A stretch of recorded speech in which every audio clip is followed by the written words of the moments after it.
Welcome back to Principles Engineering, and we're up now to problem number 14 in our problem set, which is 1.1.2. So what this is asking us is it's basically a block and tackle or a simple pulley machine.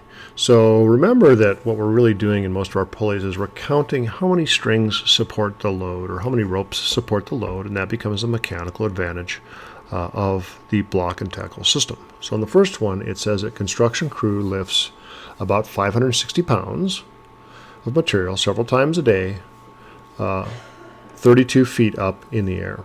It says the block and tackle system requires 50 pounds of effort to lift the material. So the first question that 14 asks, and I drew this diagram just to help us visualize this, is number 14 asks us, what is the required AMA?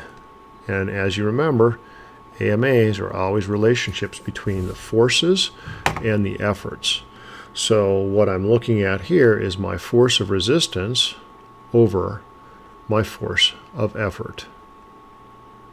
That is going to equal to 560 pounds divided by my effort force of 50 pounds. And that equals to about 11.2. And you'll see that my units cancel out. And I end up with basically 56 over 5. 11.2 is plenty good. Now the next question is a little bit tricky, and it says, hey, if I'm going to lift this, how many strands? So a number of strands. Well, you mathematicians out there are going to say, hey, buddy, you just answered that. That's 11.2 strands, so give me 11.2 strands of rope. Well, thinking about that, is that a minimum or a maximum? And 11.2 is the minimum. So I can't round down to 11 strands, can I? I'll be underneath 11.2. So I need to round up to the next highest number. So this is just really a logic question where it asks you to reason through it. So what you're going to end up needing is 12 strands. And that is a minimum to lift that, because I can't have a fractional portion of a strand or even a decimal portion of a strand. So that's number 14 and 15. So on that same pulley theme, let's take a look at 16.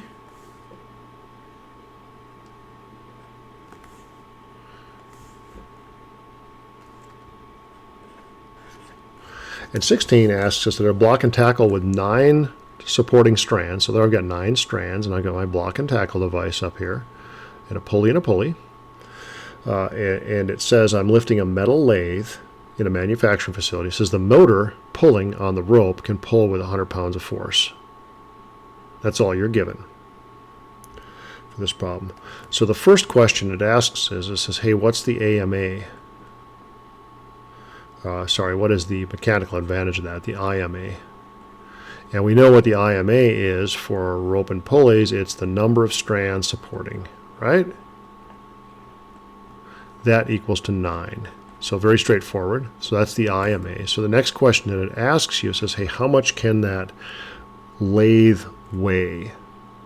And that's pretty straightforward. All I need to say is that my mechanical advantage of my block and pulley system has to equal to my actual mechanical advantage, which is my force resistive over my force of effort. Now I'm given my force of effort is equal to 100 pounds. So let me sub this in here.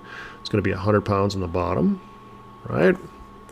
And that is going to equal to my IMA right there, which is equal to 9.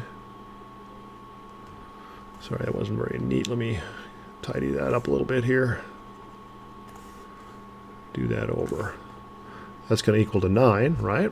And what I don't know is my force resistive. So a little bit of quick math here. All I got to do is multiply both sides by 100 pounds.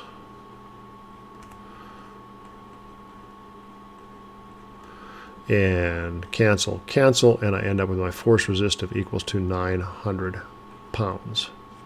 Okay, now is that a minimum or a maximum?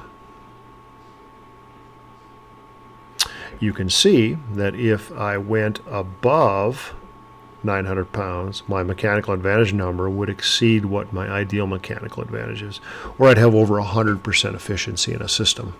So we don't have a magic motion machine, and that can't possibly happen. So that was our second pulley question.